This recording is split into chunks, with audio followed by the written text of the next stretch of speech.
Hello creative happy people and welcome back to my channel. My name is Kim, I am a designer and an illustrator from Bristol and I'm here to help you live your most creative and happy life. So today's topic is creative block. Now if you are a designer, musician, writer, even if you just pursue creative stuff in your spare time and it's a hobby that you're sincerely passionate about, there is gonna be at some point the dreaded creative block. If you haven't experienced creative block, then you're a unicorn and you should comment below and let me know what your secrets are. But otherwise, creative block is something that we are all familiar with as artists. Creative block often feels like this evil monster that is just devouring all of your creative ideas and your curiosities, and it just halts you in your track from making any progress on any of your creative work. The worst thing is that you feel completely and utterly powerless to stop it. And also it's a little bit of a catch-22 whereby if you try and stop it and you try and bully your way past it, you end up just pushing yourself into more of a funk. I've been in the creative industry for I think around 9 years now, so I've always held a full-time day job where I've been doing stuff in the realms of web design, graphic design, that sort of thing, and then on the side I've always pursued freelance creative work or pursued creative hobbies which I just enjoy. So creative block is so common for me. I still suffer with it now, however over time I've realised that there are certain things that do trigger bouts of creative block. So this video is mainly about gathering all of the stuff that I've learned over the past and trying to dissect it down into useful, helpful tips that may help you overcome creative block. Disclaimer, everyone is different, so this might not work for you. This is just stuff that works for me. So if you do have any tips that you could share with other people on YouTube, then please leave your comments below. So that leads me on to tip number 1, which is to explore your subconscious thoughts. So you could do this through journaling, meditation, just sitting down with a cuppa, getting a notepad out and making a list of whatever pops in your head. But I want you to use the prompts of what is it that you are afraid of when it comes to creating? Why did you start this creative piece to begin with? Does it still light you up and excite you? And are there any external pressures or external factors that are influencing you getting into your creative flow? So a lot of the time there may be additional stress around work, family, health. Maybe you've overcommitted yourself to too many creative projects or too many personal projects and you just can't seem to find the balance. So take that time to really assess where you are right now in your life, because as humans, we only have a limited amount of resource to give to, our day. So creative work, it comes from the heart and it does require a huge amount of resource on your part. So if you have all these external things that are kind of pulling from you, then you won't be able to create your best work. So half of the time we're a little bit blind to the stresses that are around us. So this exercise is about digging deeper and figuring out what those things are. Tip number 2 is to give yourself permission to do your worst work. So Seth Godin, has a great quote which says, "Whoever fails the most wins." Now what I take from this is that he is trying to encourage us to step out of that mindset whereby we feel like we must only produce our best work because obviously we feel paranoid about being judged, and to just iterate through the natural creative process, which does start with producing bad work that maybe we aren't proud of or maybe we don't want to share. So it's all about taking a leap of faith and just getting straight into the dirty work. So if you fail small and you fail often, you will then begin to learn from your mistakes, and this just continues the natural creative process of iterating through ideas. When creativity forms such an integral part of your personality and your identity. Particularly for me, I'm a designer, so of course a lot of my self-worth revolves around the things that I create. So sometimes I can find myself holding back on producing work because maybe I'm second guessing what my boss will say to me, or maybe I'm second guessing what my audience wants from me, or maybe I just feel like what I create isn't what people want to see. But what I forget is that if I don't start the process of just getting the ideas out, I can't push past those bad ideas to eventually get to the good ideas. So the treasure is hidden right at the bottom of the chest, and you have to toss out all the crap on the front, at the top, to get to the good stuff.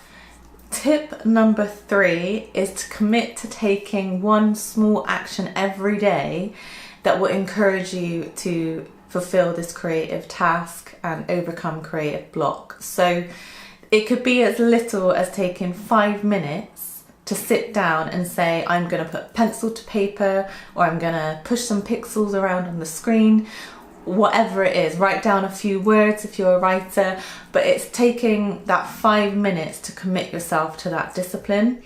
So even if you have feelings of anxiety or overwhelm, or you just don't want to do it, the whole point is that you push past that. But it only has to be 5 minutes, so you're not completely stressing yourself out. 5 minutes is easy. Anyone can find 5 minutes out of their day to pursue a creative passion. Also, it's extremely useful to find or to figure out which portion of the day you are most productive and energized. So for myself, I am full of the best ideas in the morning, and that is when I produce my best work. So I try and lump all my creative work into the beginning of the day, anything that's going to put stress on my creative muscles and give them a good workout. Anything that's kind of admin-y or menial life admin tasks, then I will push those to the end of the day. So as I do freelance stuff alongside my day job, I have to deal with things like taxes, social media, stuff like that, email marketing. Those I can just do in the evening, like whilst I've got TV on or something. But for my creative work, it needs 100% of my attention and my time and all of my energy. So I know that getting the creative stuff done in the beginning of the day is going to produce the best results for me. But it's all about figuring out what is best for you. And one final note on this is that you don't need to know all the answers before you begin. Often the whole point of doing something creative and the allure of it is that it's a problem-solving challenge. So the best thing is to look at the bigger picture of what you're trying to achieve, but then break that down into smaller and smaller steps. So small that you can commit to taking that 5-minute action every day just to activate you into starting something, anything. And remember, it doesn't have to be perfect. Oh, and of course, don't be afraid to reach out and ask for help if you need it. You should never ever feel too proud to ask someone else for help or for a second opinion. Collaboration is key to your best creative work. Everyone's learned from someone before them. And you know, I'm here today literally through scouring the internet, finding other people's helpful tutorials and getting answers from people on social media. Never be afraid to reach out. So following on from tip number 3, tip number 4 is to not try and force it. So I know this kind of goes against what I've said in tip number 3, but if you are at a point where you feel like I can't even commit to 5 minutes a day, then don't force it. So naturally, creativity tends to ebb and flow. So you will go through periods where you just feel like, oh my God, I'm on fire. Everything is just flowing out of me, all this creative goodness, and it is effortless. And it's in those moments when you just lose yourself in the task at hand. And if I could bottle that up and sell it, I really would. I'd be a millionaire. So yes, we need to respect the natural ebb and flow of creativity, and it's not a flaw in your character or your skill set.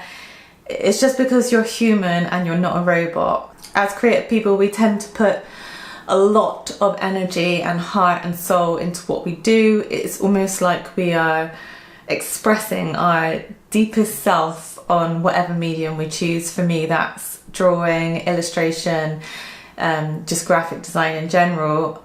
Everything I do, I put all of me into it. But you know, I can't run at that 100% pace all of the time. So I know that I need to have a rest between big bouts of creative work. There's only a limited amount of resource that I've got to dedicate to creative work, and once that is drained, I need to respect that I need to refuel myself. So that is a great reminder to not force anything. If you can take the time between creative tasks for yourself, your creative work will thank you for it, because you cannot create your best work when you're running out of steam. So that leads me on to tip number 5, and that is to take a break. Sometimes this is easier said than done, particularly if being creative is part of your day job and there are deadlines in place. However, I do think even if it's 15 minutes just to go for a walk, you should be able to find that time, because it's important to produce the best work possible. And if you do have a deadline that is super tight, is there some way that you can delegate part of the creative work, or can you get help from someone else to ensure that you can turn this around a bit quicker? Are there areas that you're unsure of that maybe you need clarifying? Is there any way that you can push the deadline back a little bit so you've got some breathing room? All of those things you need to consider if you're finding it impossible to take a break, because if you don't take a break, it will lead to burnout. If there isn't a deadline forced upon you, and you know your paycheck doesn't rely on you getting past your creative block, then by all means, the best thing you can do is to step away from the work at hand. Just sleep on it, go for a walk, do whatever you need to do to just get some breathing space. One of the best things I can do for myself is to just set the work aside and either work on something else or sleep on it and look at it the next day with a fresh perspective and fresh eyes. Often when I'm completely frazzled, no matter how hard I try and push past it, I can't produce anything that I like. So sleeping on it gives me that time to replenish myself. And then when I do look at my work the next day, often it's not even as bad as what I thought. In fact, half of the time it's fine. It's just that where I've really tried to push past this kind of creative mess in my brain, I've not been able to appreciate my work for what it is. And the number one thing you need to remember when it comes to taking a break is that it should be taken and you should feel no guilt whatsoever. I often struggle with feelings of guilt. I feel like I should be producing my best work all of the time, particularly because I juggle my creative day job and my creative side hustle. I know how important working on my side hustle is in the spare hours that I've got in my day. Sometimes it's not even hours, sometimes it's like minutes that I've got to work on it, and I just do one small thing to push my side business forwards. However, I need a break. I need to appreciate myself and love myself enough to give myself permission to take that break and do it completely guilt-free. Tip number 6 is to find time to play.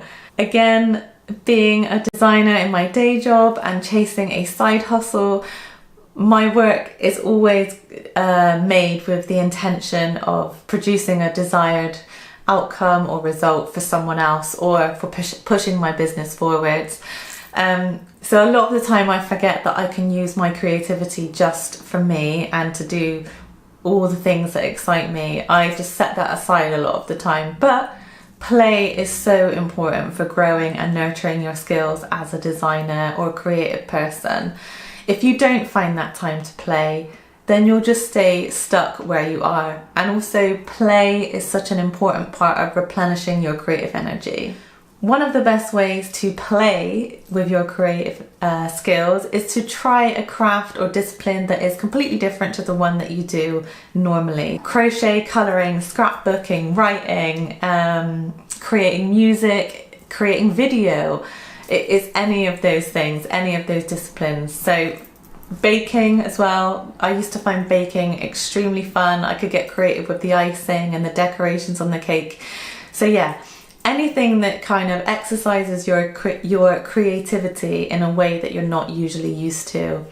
And again, a great way to think of play is to think of it as exercise for your creative muscles. So the more you play, the more creative you will be.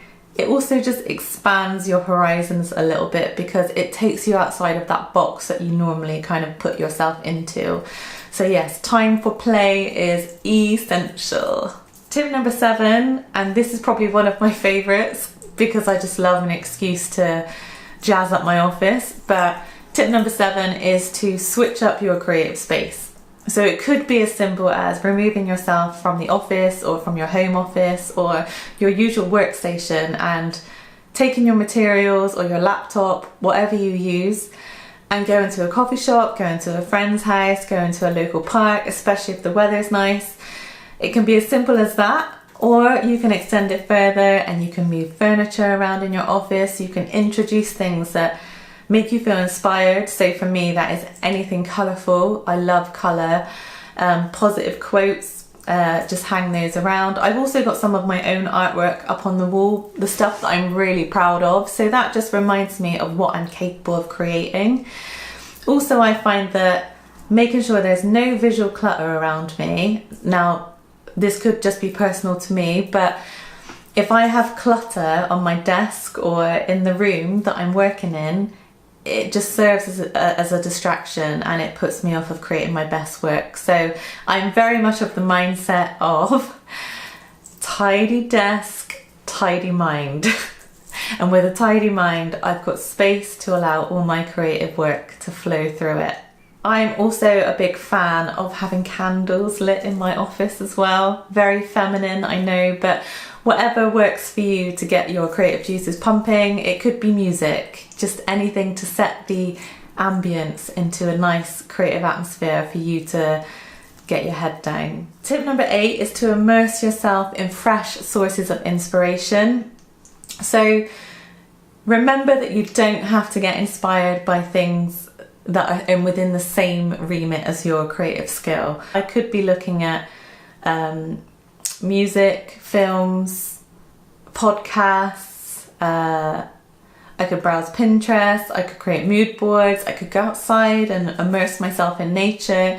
There is so much around you every single day that doesn't fall within your core remit of creativity that can be used to influence your own creative skills.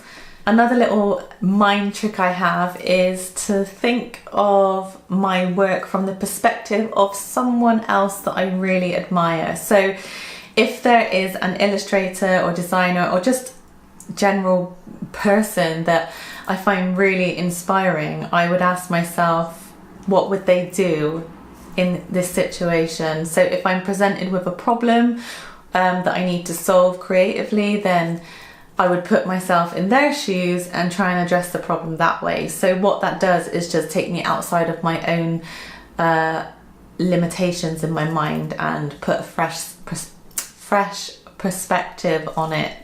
And one final thing is to allow yourself to go back to basics. So there's often so much inspiration from simplicity.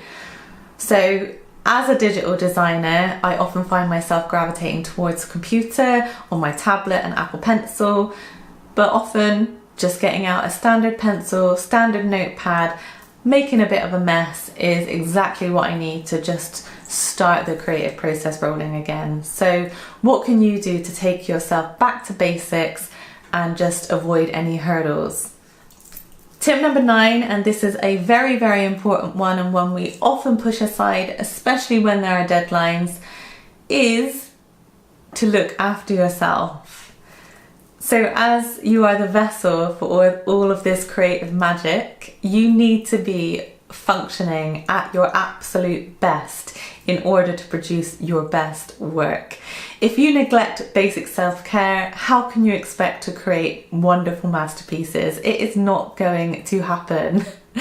You'll just be disappointed with the result, and it's just a stressful, horrible experience. So self-care definitely comes first.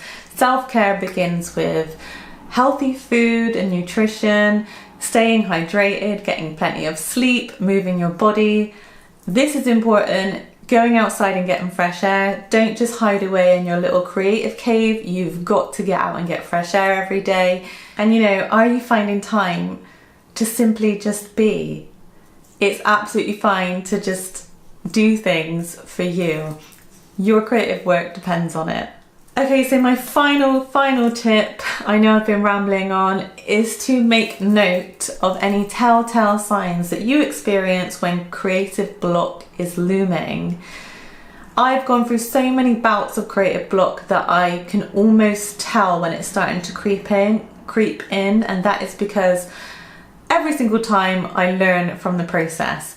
Number one for me is that I can feel that resistance when it comes to my work. That is usually a sign that I just have too much going on, I'm not clear of what is expected of me, or I'm putting too much pressure on myself and I'm just exhausting myself in the process. So if you can figure out what you experience before a creative block kind of hits, you can probably avoid any further frustration or prolonging the experience of creative block, and worst case scenario, you can avoid making yourself ill. I know people that have actually had to go to hospital because they've just burned out entirely, where they've been neglecting themselves, they've been overworking their brain. It's not good for you people. So make sure you are taking note of what telltale signs crop up for you when creative block is knocking on your door. Okay, so I did ask you guys on Instagram if you could share your tips and tricks for overcoming creative block. I was overwhelmed by the amount of responses that I had. So I'm just going to go through and read out a few that I've had, which I thought kind of tied in with this video. I've got them on my iPad here. Colour and Chat with Sammy said she did many other things, so box sets and reading, and didn't worry about the block. And I think that is spot on. Emma B Creates said she took time with 3 crying emojis following after it. So I can relate to this. I absolutely hate having to take time off of my creative work because I love being a creative person, and it is just a huge form of self-expression for me. So when I don't have the opportunity to do that, I'm like, oh my God, something's missing from my life. But time is essential, and guilt-free time is essential, because if you start putting a time limit on the time that you take off, that time will just expand. So it needs to be complete time off, take a complete break. Laura Jane Designs said, take time out, totally relax, go for a walk, read a book, have a bath, cook or bake a new recipe. So that ties in with obviously looking after yourself, but also trying a different craft or discipline to try and encourage the creative block to just disappear. Jennifer O also says the same thing. So she took a complete break, started to crochet, and slowly her painting mojo came back, which is excellent. Just goes to show that trying a different discipline can encourage your creativity to come back, because it gets your juices flowing. Called Out Living said she took a break and looked at inspiration and mood boards. Yes, this is something that I often do. And Colour with Claire said she hasn't overcome creative block. She has so many novels that are part written, and she's run out of ideas and confidence. Now I think this one is super interesting, because for me, naturally part of the process of being creative is having tons of ideas, starting to execute them, and then ditching them when they no longer align with me, or they just don't sit right. And that's fine. I kind of accept those and move on. And in fact, I've probably learned something from that process. So it could be that you're experiencing that, Claire, and that's absolutely fine. Or maybe, you know, there's other things been going on in your life, which means that the timing wasn't right for this creative piece to be executed. So I'd be keen to see what would happen now if you look back through some of those novels and read them to yourself. And I wonder if any of them would call out to you to start working on them again. I would be keen to see what you could produce, because I know from following your Instagram that you are massively creative. So I think there could be some magic in there somewhere. As for confidence running out, again, I think that ties into the fact that you are just hugely creative by nature. And yeah, you only have a limited amount of resource that you can give out, and you are so generous with your community. And of course, when you've only got limited resource, you're not going to be able to create the work that you want to create for yourself. So I think it's quite natural that your confidence is tied into that. I get that same feeling as well. But you know, it shouldn't knock your confidence because you are insanely talented. As I'm sure all of us are. You wouldn't be watching this video if you weren't insanely talented. So that's all from me for today. These are my tips for overcoming creative block. Of course, if you have your own, please share in the comments, because caring is sharing, and you don't know who you'll be able to help by leaving one little comment. And make sure you also check the video description and the comments, because I've included a free printable workbook to help you explore some of the things that I've mentioned in this video. And there's also a printable art quote that you can pin up in your office or set as your iPad wallpaper, whatever you want to do with it. Thank you so much for watching. I will see you in my next video, and make sure you hit subscribe or give me a thumbs up if you did enjoy what you saw today. So bye for now, guys.